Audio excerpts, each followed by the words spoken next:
वैकुंठितो ऐसे नाही नवल काही काल्याचे एकमेका देवमुखी एकमेका देवमुखी सुखी हालून बरी वैकुंठितो ऐसे नाही नवल काही काल्याचे तुका म्हणे वाळवंट तुका म्हणे वाळवंट बळवे नीट उत्तम वैकुंठितो ऐसे नाही कवळ काही काल्याचे विठ्ठल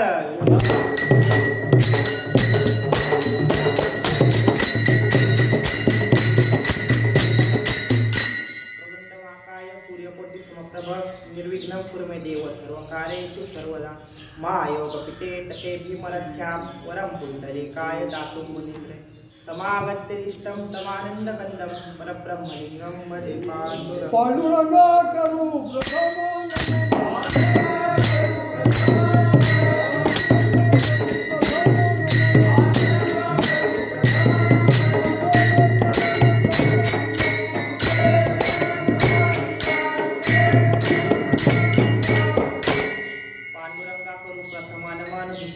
संतांची या त्यांच्या कृपादाने कथेचा विस्तार आबाजी सद्गुरु दास तुका अलंकापुरी रम्य सिंहासनस्थं पदं भोजलीलस्तुतिप्रदेशं विनिन्द्रादिदेवै सदा स्तूयमानं समाधिस्थमूर्तिं भजे ज्ञानदेव। ओम नमो ज्ञानेश्वर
ओम नमो ज्ञानेश्वरा करुणा करा दयाळा तुमचा अनुग्रह लाभलो पावन झालो चराचरी मस्तक हे पायावर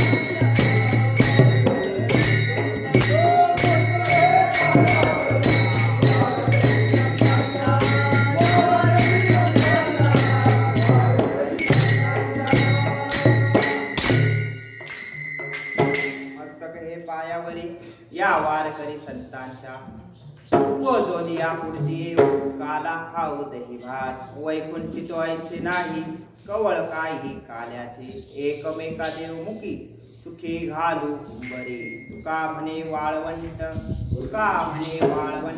बरवे नीट उत्तम वैकुंठी तो ऐसे नाही कवळ काही काल्याचे विठ्ठल विठ्ठल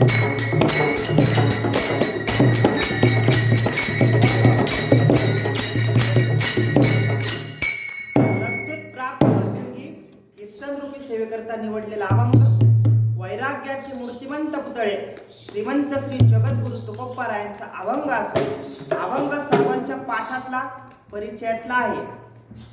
अभंगात महाराज काल्याचं श्रेष्ठत्व प्रतिपादन करून देऊन देवांना देखील दुर्लभ असणारा हा जो काल आहे त्याचं श्रेष्ठत्व या अभंगात सांगतात. विठ्ठल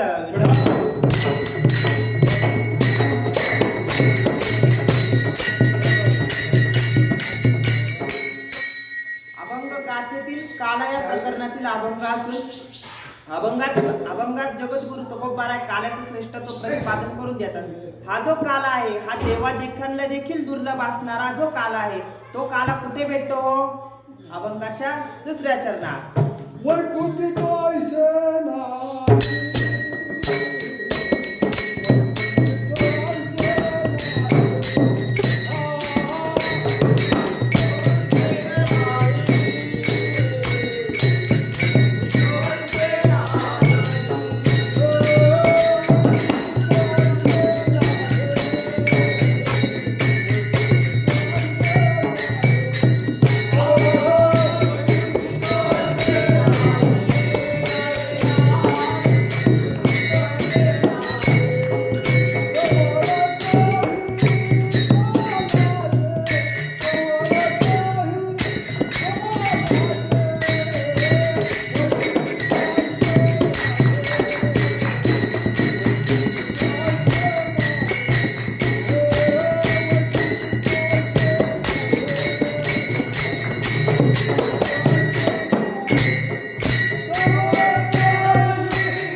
वैकुंठात देखील महाराज सांगतात भेटत नाही. मग हा भेटतो कुठे हो?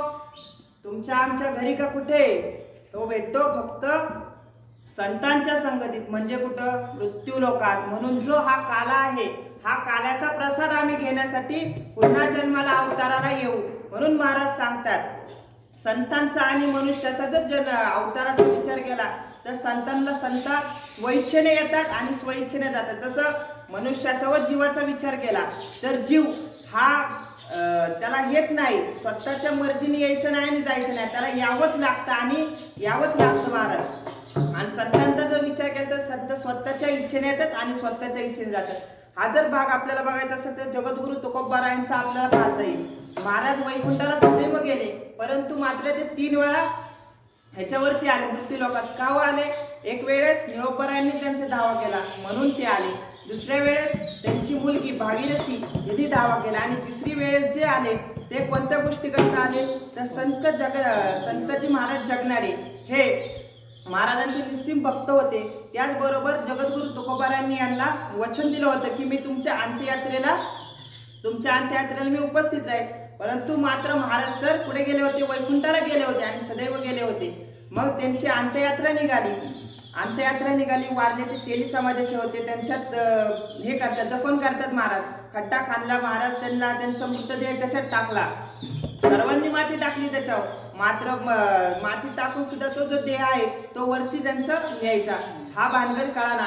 महाराजांना लक्षात आलं तुकोबारायांच्या की बाबा मी ह्यांना वचन दिलं होतं की मी ह्यांच्या अंत्ययात्रेला येईल म्हणून महाराज परत वैकुंठातून येतात आणि त्यांच्या देहावरती 3 मुठी माती टाकतात. हे गाथ्यात देखील वर्णन आहे, पाहून घ्या. 3 मुठी माती टाकल्यानंतर परत त्यांचा देह त्याच्यात होऊन जातो.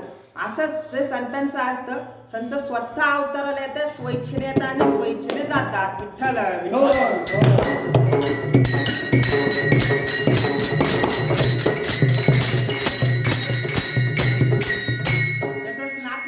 देखील आपल्याला पाहता येईल उदाहरण. नाथ महाराजांनी ज्या वेळेस त्यांनी देह ठेवला त्या टायमिंगला त्यांची अंत्ययात्रा निघत असताना एक आई त्याच्या मुलीची ओळंगण करत होती. त्या टायमिंगला आईच्या मनात आलं की नाथ महाराज तुम्हाला आजच जायचं होतं का? माझ्या मुलीला मुलीला बोळंगण करते मी आणि तुम्हाला देखील आजच जायचं होतं का? महाराज उभे राहिले, हे झोपलेले उठून बसले. महाराज म्हटले, आई मी परत कधीतरी जाईल, तुझ्या मुलीची तू बोळंगण कर. ते म्हटले चालते. महाराजांचा चमत्कार, महाराज परत घरी गेले. परत काही दिवसांनी महाराजांनी देह ठेवला. ज्या टायमिंगला देह ठेवला त्या टायमिंगला जो खांदेकरी होता त्या खांदेकऱ्यांनी त्यांची अंत्ययात्रा उचलली. त्यांच्या मनात आलं, तुम्ही एवढ्या वर्ष अख्खं आयुष्य तुम्ही परमात्मात घालवलं, परंतु शेवटी तुम्हाला आमच्याच खांद्यावरती जावं लागलं. त्या खांदेकराच्या महाराज मनात प्रश्न आला. त्या टायमिंगला नाथ महाराजांनी पुन्हा चमत्कार केला. नाथ महाराज परत उभे राहिले बसलेले. ते म्हटले, मी परत कधीतरी जाईल, मला नाही यायचं तुमच्या संग. त्या टायमिंगला परत नाथ महाराज निघून गेले आणि तिसऱ्या वेळेस ते गेले. ते फाल्गुन अष्टमी, फाल्गुन शुद्ध वद्य षष्टीला महाराजांनी जल समाधी घेतली. मग या दोन उद्धारावरून आपल्याला असं लक्षात येतं की संत हे आपल्या स्वइच्छेने येतात आणि स्वइच्छेने जातात. मग असा असणारा जो हा काल आहे. मग महाराज परत तुकोबाराय म्हणतात, हा जो काल आहे आम्ही ह्या कालासाठी पुन्हा अवतार घेऊ आणि या मृत्यू लोकात येऊन आम्ही तो काल सर्वांच्या समवेत करू. मग हा काल सगळ्यांच्या म्हणजे कुणाच्या समवेत करायचा? वैष्णवांच्या आणि संतांच्या, म्हणजे ह्या दोन व्यक्तींच्या जे असतात त्यांच्या सर्वांच्या समवेत करायचा. ठीक आहे, मग हा काला करायचा कुठे? तर हा काला जो करायचा तो कुठं करायचा? पंढरपूरला. का हो पंढरपूरला करायचा? तर पंढरपूर जे असं तीर्थक्षेत्र आहे तिथे कोणतीही व्यक्ती येऊ, ज्या चंद्रभागेचा आपण नुसते डोळ्याने जरी बघितलं तर आपल्या हजारो पापांचं ते नायनाट होऊ शकतो. त्याचबरोबर अजून तिथं म्हणजे पंढरपूर कुठे तर वाळवंटात करायचा. का करायचा? बर्वे बर्वे पंढरपूर, का विठोबा रायाचे नगर, माहेर संताचे नामया स्वामी केशव आहे, या वाळवंटात करायचा. मग त्या वाळवंटात कोण कोण येतं? तर आधी सर्व संत येतात, त्याचबरोबर वैष्णव देखील येतात. मग त्या काल्याचं अजून काय करायचं? काल्याचं श्रेष्ठत्व मग अजून काय आहे? तर काल्याचं श्रेष्ठत्व असं, तर गोपाळ कृष्णांनी देखील हा काला केला आहे. मग गोपाळ कृष्णांनी काला केला, मग काय? आम्हासाठी अवतार, मत्स्य कुर्मादी सुकर, मोहे धाव खाली पाना, नाम घेता पंढरीनाथा. मासा असणारा जो हा काल आहे तो कुठं? तर देवतांना देखील दुर्लभ असणारा काल आहे. नवे नवे ब्रह्मदेवांनी देखील या गोष्टीकरता प्रयत्न केला, परंतु त्यांना सुद्धा भेटला नाही. भगवान नदीच्या माशांमध्ये त्यांनी अवतार घेतला की बाबा ह्यांचा काला झाल्यानंतर हे नदीला हात धुवायला येतील. मग त्यांच्या हाताचा जो आपल्याला लागलेला आहे तो आपण थोडा का होईना प्रसाद सेवन करू. या निमित्ताने आधी देवता देखील नदीमध्ये माशाचं रूप धारण करून ते थांबले. परंतु भगवंताने सांगितलं की नदीला सुद्धा जायचं नाही. नदीला देखील काल्याची आसे देव झाले जळी मासे. हा, काल्याची आसे देव झाले जळी मासे. मग हा हात जो नदीला देखील आपल्याला धुवायचा नाही. मग हा पुढे पुसायचा हो, तर टेरिया पुसती हात, म्हणजे आपल्या टेरीला हात पुसायचा, नदीला जायचं नाही. जर नदीला गेले तर जे मासे रूपी जे भगवंत आहे, देवादी देव आहे, त्यांना हा काला त्यांना मिळेल. विठ्ठल विठ्ठल.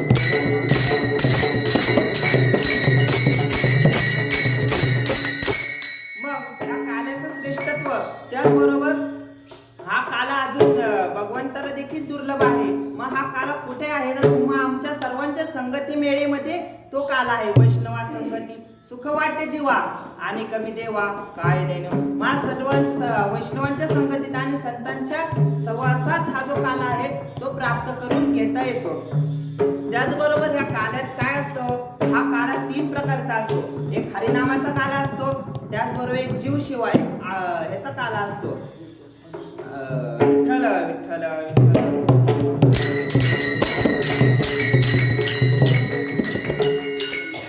जीव ब्रह्माचा एक काला असतो आणि एक ह्याचा काला असतो, जीव शिवाचा काला असतो. असे 3 प्रकार पडतात. तर हरिनामाचा काला जो असतो तो सर्वांच्या मध्ये असतो आणि अभेदाचा देखील काला असतो. तुकोबाराय सांगते, तुका म्हणे दाखवा तुका म्हणे हरी दाखवा अभेद असो. विठ्ठल विठ्ठल.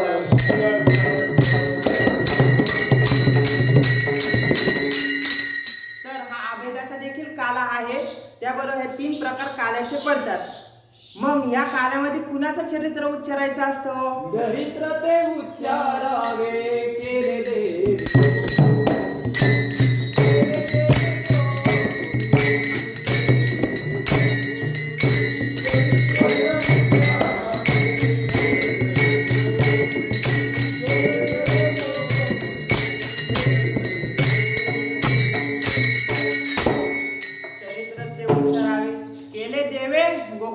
भगवंतानी 2 अवस्थेत चरित्र केलं आणि 3 जागेवर चरित्र केलं.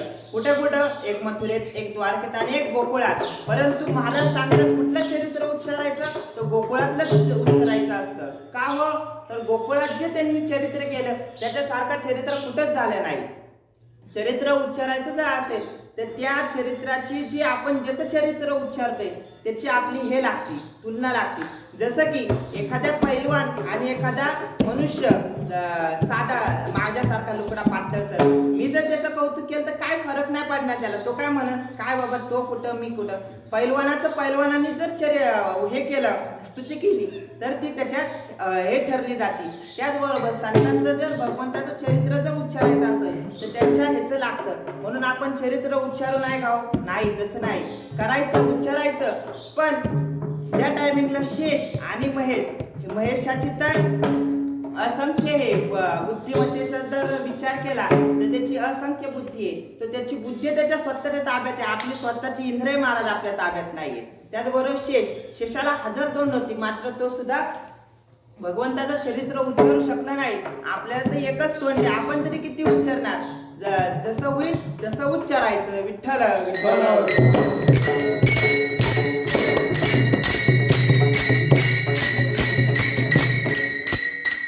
मग हे जे चरित्र आहे हे भगवंताने गोकुळात केलं. त्याचबरोबर आणि गोकुळातलंच चरित्र उच्चारायचं. मग त्याकरता भगवंताला जन्म घ्यावा लागला. मग भगवंताचा जन्म कुठे झाला हो? कारागृहात भगवंताचा जन्म झाला. भगवंताचा जन्म झाल्यानंतर ना भगवंत डायरेक्ट छोटे नव्हते, डायरेक्ट 8 वर्षाची मूर्ती प्रकट झाली महाराज. वसुदेवाला प्रश्न पडला, वसुदेवाने बघितलं की भगवंताला मिठीच मारली. ते बघितलं यशोदा मातेनी, देवकीनी पाहिलं. देवकी म्हटली सोडा सोडा जग जेठी, लपवा लपवा जग जेठी, सोडा सोडा मिठी, कळेला धनी कंसासी कळेला माझ्या बाळाशी मारेन. त्यावेळेस भगवान म्हटले की नामदेव महाराज वर्णन करतात की देव हसतात आणि ते देवकीला सांगतात की मी यावेळेस जो अवतार घेतला आहे तो तुझ्या पोटी घेतलेला आहे आणि आत्ताचा जो अवतार मी घेतला आहे त्या सर्व जो आत्ता जो चालला आहे जो हे व्यापक सर्व ऋषी मुनींना त्या हे चालू आहे, वनात टाकलेला आहे, त्याचबरोबर सर्वांची मारहाण चालू आहे, उपासना, त्याकरता जो मी अवतार घेतलेला आहे तो तुझ्या पोटी घेतलेला आहे. मग पुढे जाऊन देवकी म्हणते की भगवान डायरेक्ट 8 वर्षाचं बाळ कधी नसतं, तुम्ही बारीक व्हा. ते म्हणते हो मी बारीक होणार आहे, परंतु त्याच्या आधी काही मला तुम्हाला सांगायचं आहे. त्याकरता मी डायरेक्ट 8 वर्षाचा जो आहे तो मी अवतार घेतलेला आहे. मग भगवान सांगतात की मला इथं ठेवू नका, मला कुठे पाठवा? गोकुळात पाठवा आणि गोकुळात जी माया वाढलेली आहे तिला घेऊन इकडे या. मुसलीला कमळापती पायाची बंधन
पायाची बंधने गळती आणि मजने गोकुळा.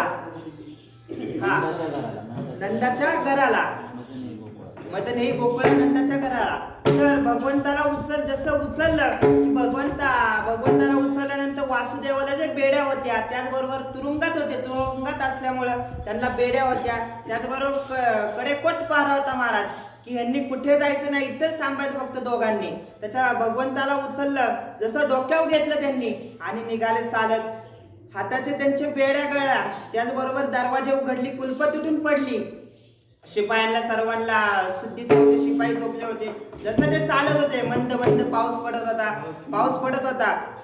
भगवंत सरळ चालत होते. यमुनेला पूर हळूहळू वाढू लागला. नंदाचा पूल वासुदेव भगवंताला डोक्यावर घेऊन निघाले. पाऊस मंद मंद चालू होता.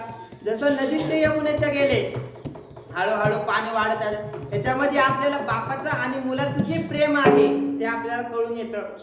भगवंताला डोक्यावर घेतलं, भगवंताला डोक्यावर घेऊन सरळ चालू लागले. पाऊस येत होते, पाऊस येऊ लागला होता. भगवंत भिजू नये म्हणून शेषाने त्यांच्या भगवंताला छाया धरली. चालू लागले. पाणी गुडघ्यापर्यंत आलं, छातीपर्यंत आलं महाराज. तिथून पुढे तोंडा नाकात जायला लागलं. परंतु भगवान सरळ गेले, वासुदेव सरळ गेले हे भगवंताला कळलं. भगवंतानी टोपलीतनं नुसता आपल्या पायाचा जो अंगठा आहे तो अंगठ्याचा स्पर्श यमुनेच्या नदीला पाण्याला झाला. यमुना जाग्यावर वसरली. मग चालत चालत भगवान गोकुळात गेले.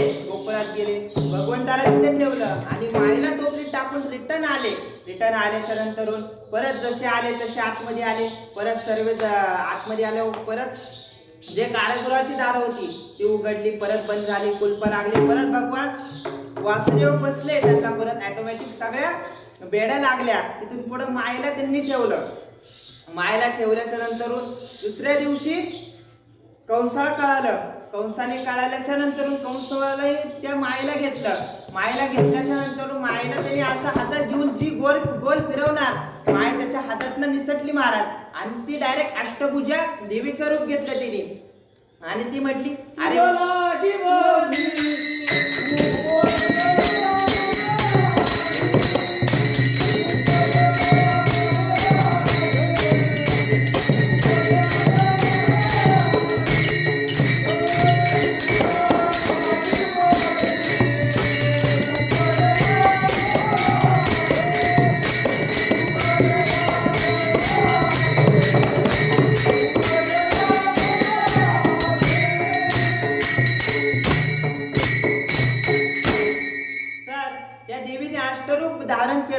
अष्टरूप धारण केल्यानंतर महाराज कंस सुद्धा घाबरला की बाबा ही एवढीशी मुलगी एवढी अष्टरूप देवीचं रूप कसं का धारण केलं. त्या टायमिंगला अष्टभुजाची देवी आहे ती कंसाला सांगते, अरे मला काय मारतो म्हटली तू, तुला जो मारणारा बाप आहे जगाचा तो गोकुळात वाढत आहे, मला मारून काय फायदा म्हटली. तू देवकीचे आणि वासुदेवाचे जे हाल करत आहे ते लवकरात लवकर बंद कर. जसं देवीने त्यांना सांगितलं, महाराज तो चकाकला की मी 7 मुलं मारली, परंतु 8वी देवी आणि मग 7वा जो देवकी ती म्हणते अष्टभुजा देवी की जो तुला मारणार आहे तो गोकुळात वाढत आहे. 7 मुलं तर मारून टाकली मी, 8वी देवी, मग हा 9वा आला कुठून. असं म्हटल्यानंतर कंस जरा चपकला महाराज. मग तो चपकल्याच्या नंतरून देव हे अष्टभुजाची देवी होती, त्यांनी सांगितल्यानंतर तो हे झाला. त्यांनी परत सर्व सभा बसवल्याच्या नंतर सर्वांना बोललं 7 मुलं मारली मी, 8वीचं जे रूप होतं ते अष्टभुजा देवी निघाली म्हटली, मग आता कसं करायचं. आणि त्यांनी सांगितलं मला की गोकुळात मी तुझा जो मारणारा आहे जगाचा बाप असणारा तो गोकुळात वाढतोय, आता काय करायचं. परंतु त्यांच्यात असे शहाणे शिपाई होते, त्यांनी सांगितलं महाराज सगळी गोकुळातलीच मुलं मारा ना. असं सांगितल्याच्या नंतर तो म्हटला वा हुशारच तू. मग परत त्यांनी गोकुळात सर्वची मुलं होती जी 2 दिवसाच्या आधी 4 दिवसाच्या महिन्यापर्यंतचं जे बजेट होतं त्यांनी महिन्यापर्यंतचे सगळे मुलं मारले. परंतु काय काय वाचले त्यांनी टोपलीत भरून त्यांना नदीच्या वाटे पुढे पाठवून दिली. नंतर भगवान गोकुळात वाढत होते. गोकुळामध्ये वाढता त्यांनी खूप हे केल्या, लीला केल्या. मग लीला केल्याच्या नंतर भगवान त्यांनी सर्वांचा ग्रुप केला. काय तुम्ही आपल्या गावात म्हटले एवढं दही तूप लोणी आहे, परंतु तुमच्या डेअरीला काय नाही, मात्र सगळं डेअरीलाच जाते. ते म्हटले काय करणार, म्हटले आमच्या डेअरीला काय नाही, म्हटले सगळं डेअरीला जाते. कुठं जाते तर कंसाच्या तिकडे जाते सगळं. मग मग ते म्हटले थांबवलं पाहिजे आपल्याला नाही लोकांना कशाला द्यायचं आपण एवढं. ते म्हटले चालते. मग सर्वांचा ग्रुप तयार केला. मग नंतरून त्यांनी लोणी चोरायला सुरुवात केलं. प्रत्येकाच्या घरी जायचं, दही तूप लोणी घ्यायचं. रांगत रंगण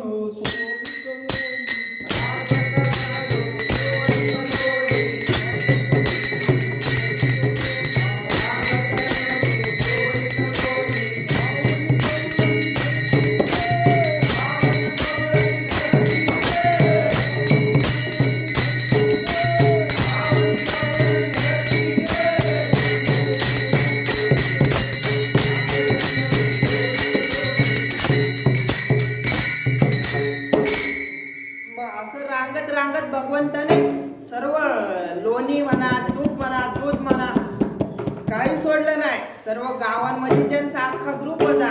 त्यात सुदामा नावाचा जो हे होता तो भगवंताचा कट्टर भक्त, असं भक्त पण म्हणते आणि मित्र पण म्हणता येईल. परंतु तो 14 ठिकाणी वाकलेला होता असं त्याचं वर्णन भागवतात आलेलं आहे. परंतु तो 14 ठिकाणी वाकत असला होता. परंतु तो भगवंताचा चांगला आणि सर्वात श्रेष्ठ मित्र होता. तर तो भगवंताचा मित्र होता. त्यांनी सर्वांनी ग्रुप केला.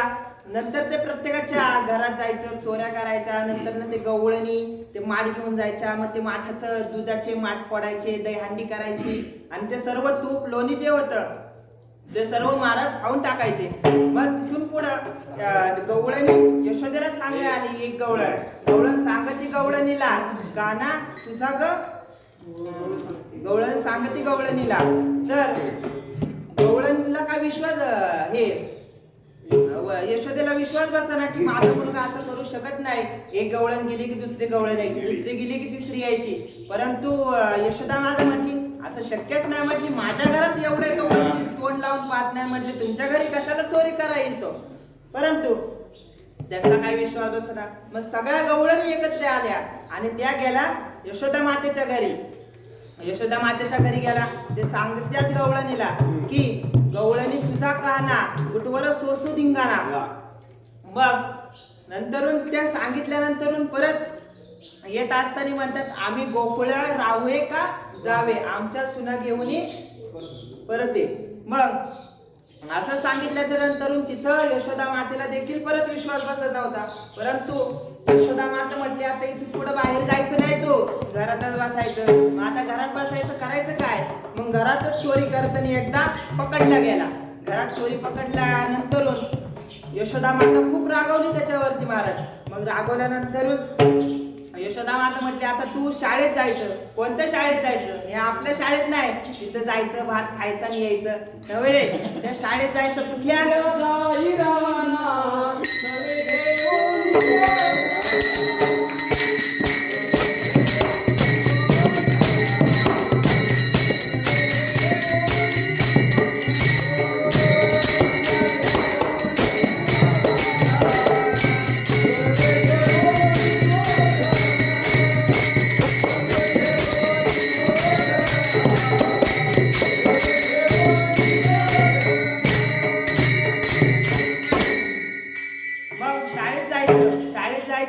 कुठल्या तर वनात जायचं, गोपाळात जायचं. आणि काय करायचं तिथं काय घेऊन जायचं हो तर प्रत्येकाने आपापली शिदुरी घ्यायची, आपल्या गाया घ्यायच्या आणि गाया सर्व अशा मोकळ्या सोडायच्या. आता दावणं आली, पहिली दावणं नव्हती महाराज गायांना.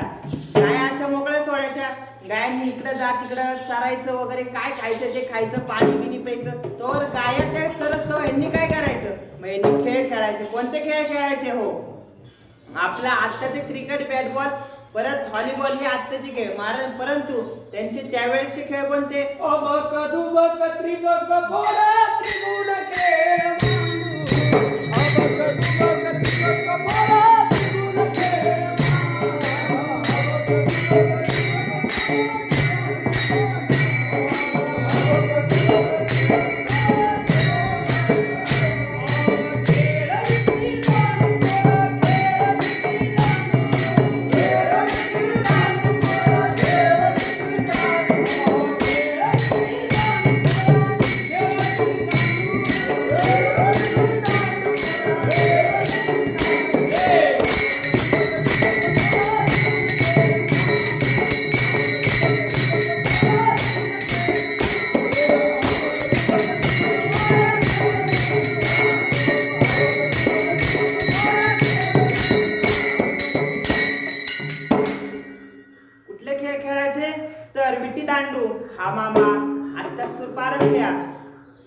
फिरतो. हे जे खेळ भगवान खेळत राहायचे आणि हे खेळत असताना खूप खूप खूप बराच वेळ खेळ खेळला. नंतर सर्वांना भूक लागली. भगवान जे गोपाळ होते, गोपाळ भगवंताला म्हटले आता पास करा. गांधी भार पोटी भूक.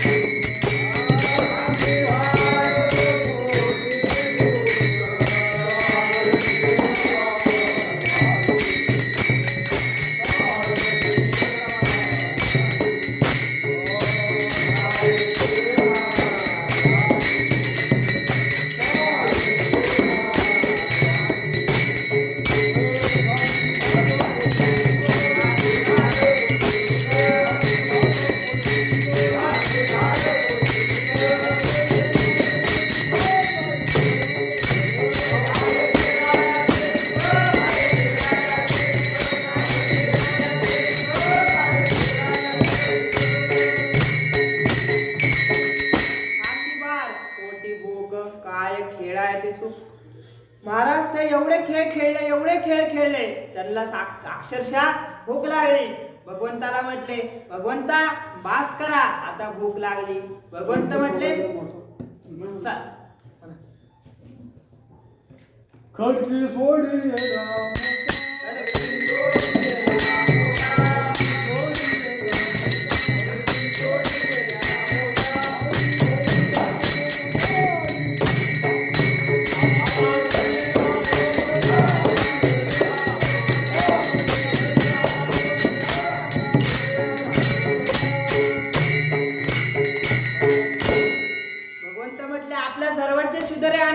आणि शिदोऱ्या एकत्र केल्यानंतर ना भगवंतानी त्या सर्व शिदोऱ्या एकत्र करून त्या कालवायच्या आणि कालवल्यानंतर प्रत्येकाला पोट भरेपर्यंत खायला देतो.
आणि प्रत्येकाला द्यायचा. कुठपर्यंत द्यायचा तर पोट भरेपर्यंत भगवंताने गोपाळांना द्यायचा.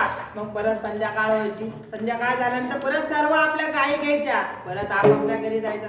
परत दुसऱ्या दिवशी तोच खेळ महाराज. असं बरेच दिवस चालत राहिलं. भगवंत त्याच्यात अनेक हे करू लागले, वेगवेगळे नटनाट्य सर्व हे करून कला करून आपापलं जे आयुष्य म्हणतो आपण ते पुढे बालपण निघून गेलं. तारुण्य पण लागलं. तारुण्य पण लागल्यानंतर न कंसाला कळालं की जो शत्रू आहे तो मला कळाला आता कोण आहे.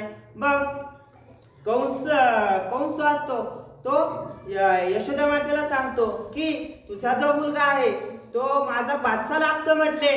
माझा भाचा लागतो म्हटल्यानंतर मी खूप मोठा कार्यक्रम करणार आहे ह्याच्यामध्ये आमच्या ह्याच्यात त्यांच्या कंसाच्या दरबारात. मग ती म्हणती मग काय तर म्हणती आम्हाला माझा भाचा आहे, मग माझ्या भाच्याला मला घेऊन जायचं आहे कार्यक्रमाला. ते म्हणते चालतंय. परंतु यशोदा मातेला खंत लागते की बाबा माझा मुलगा चाललाय तिकडं, परंतु मुलगा कुणाचा असतो हो देवकीचा असतो. पण यशोदा मातेने सांभाळलेला असतो. त्याच्यामुळं यशोदा माता घाबरती. ती म्हणती कसं कसं कसं कसं नाही होय करत शेवट जाऊ द्या म्हणते. नंतर न भगवान नाही जात तरी पण यशोदा माता रडती, खूप रडते. ती म्हणती नाही. परंतु तिला वसुदेव वगैरे सर्व सांगून समजून घेतात. नंतर न भगवान जातात कंसाच्या दरबारात त्यांच्या तिथं खूप मोठा यज्ञ केलेला असतो. त्या ह्याच्यामध्ये भगवान अनेक लीला करतात. त्या लीला करून कंसाचा नायनाट करतात, कंसाला मारतात. मग देवकी आणि वसुदेव, परंतु यामध्ये असं सांगता येतं की जन्म कोणी दिला हो, देवकीने दिला, आणि सांभाळलं कोणी, यशोदेने. देवकीने वाहिला यशोदेने.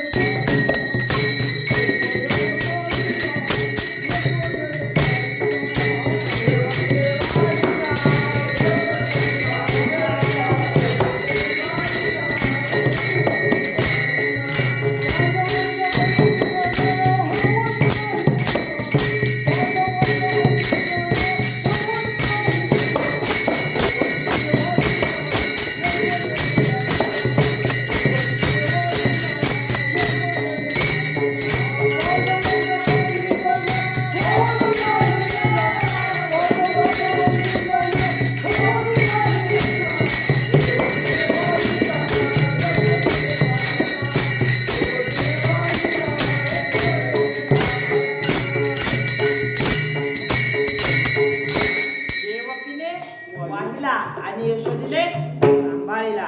मग त्याच्यामध्ये देवकीने जन्म दिलेला असतो, परत सांभाळलं कोणी, यशोदा मातेने. मग त्याच्यात भगवान परत कंस तिकडे जातात, कंसाला मारतात. हा वेगळा भाग झाला नंतर. मग हा जो गवळण गोपाळांनी, त्याचबरोबर दुष्टांनी जो काला केला, हा कुठं केला, सर्व देवांनी देखील केला. तो कुठे गेला, तो पंढरपूरला गेला. तुका म्हणे वाळवंट. गुरु का म्हणे वाळवंट.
ऐसे नाही कवळ काही काल्याचे एकमेका देऊन की सुखे घालू उंबरी तुका म्हणे वाळवंट बरवे नीट उत्तम विठ्ठल विठ्ठल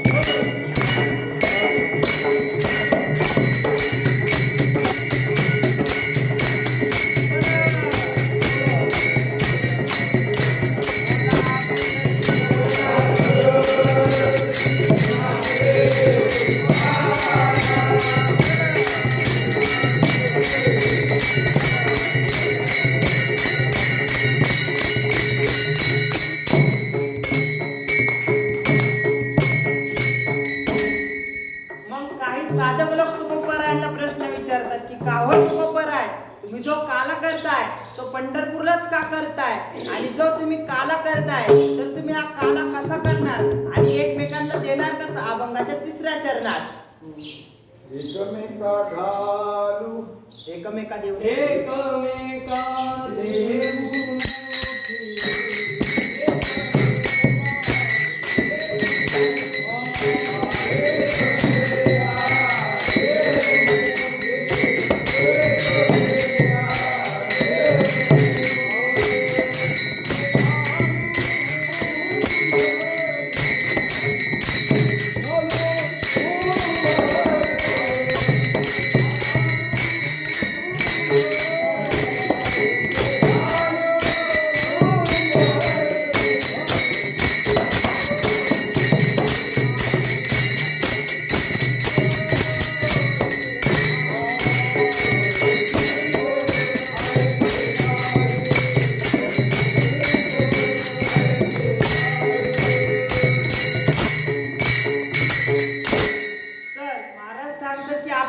प्रत्येकाच्या आम्ही मुखात घालणार हा काला मग याचा आम्हाला ते म्हणतात याचं सुख काय तर याचं सुख असं आहे की प्रत्येकाच्या मुखामध्ये तो काला घालायचा बरं ठीक आहे मग त्याच्या पुढं काय आणि हा काला पंढरपूरलाच का करायचा इथं तिथं का नाही करायचा तर पंढरपूरचं जे श्रेष्ठत्व आहे ते प्रत्येक क्षेत्राच्या आगळं वेगळं आहे तर महाराज म्हणतात ते तिथंच करायचं आणि तिथं साक्षात कोण आहे हो जो अखंडवट ब्रह्मांड नायक जगाचा देखील बाप असणारा तो भगवान पंढरीत परमात्मा तिथं आहे जो हा देवाचाही देव बळ्या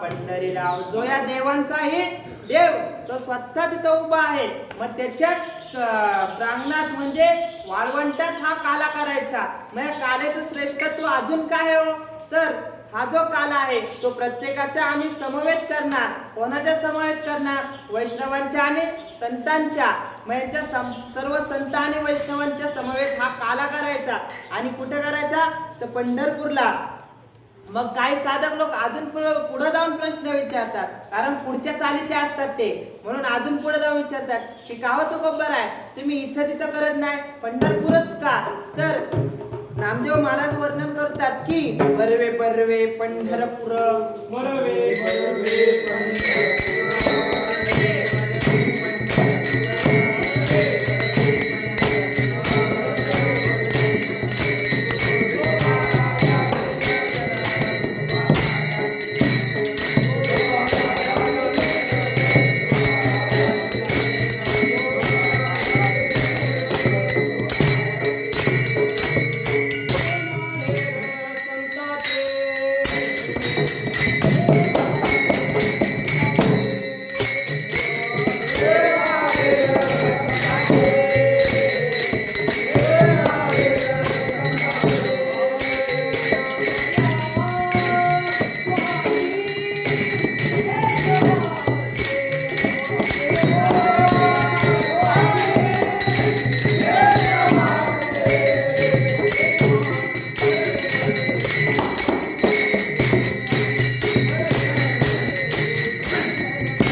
पंढरपूरलाच करायचं का तर बरवे बरवे पंढरपूर विठोबा रायाचे नगर. आणि याच्या पुढे जाऊ सांगतात काय तर सर्व संतांचे जे माहेर आहे ते काय आहे तर पंढरपूर आहे. आणि माहेरातलं सुख जे असतं ते एखाद्या सासूर वाचनीला ते कडू जाणं महाराज. विठ्ठल विठ्ठल विठ्ठल.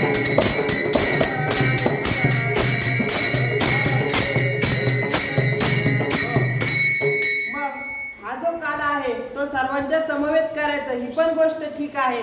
मग पंढरपूरला करायचा बरं ठीक आहे. याच्या पुढे काय अजून तर तुकाराम महाराज सांगतात की तुका म्हणे वाळवंट बरवे नीट उत्तम. मग जो आहे काला तो पंढरपूरला आणि वाळवंटातच करायचा. हा काला